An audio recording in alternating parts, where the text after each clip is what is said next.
algumas linhas da filosofia, elas vão dar respostas provisórias, né? Respostas esquemáticas, respostas que não tocam no fundo, assim, na natureza das coisas mesmas, tá? Uma dessas linhas, e não vou falar dela amplamente aqui, mas só vou apontar, uma dessas linhas é o que a gente chama de, é a linha chamada fenomenologia, né? Ela é muito interessante, ela domina uma parte da discussão filosófica do século XX, né? E a psicopatologia, né?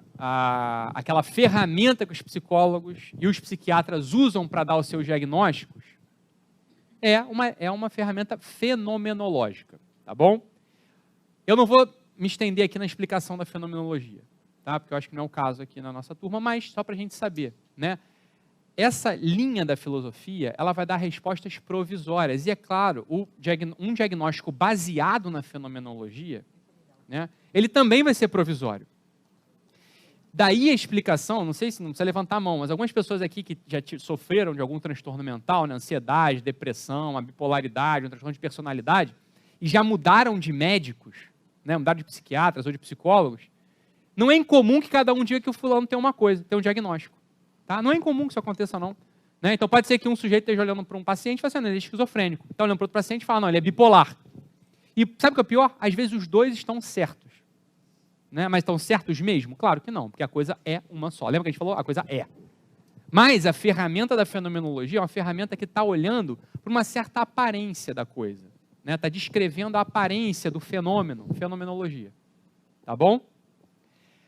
O diagnóstico em psicologia, o diagnóstico em psiquiatria, ele é fenomenológico. Tá? Então a gente vai olhar para uma pessoa que entra no nosso consultório, a gente vai fazer uma descrição fenomenológica dela. Ok? E daí vem essas dificuldades todas de dar diagnóstico.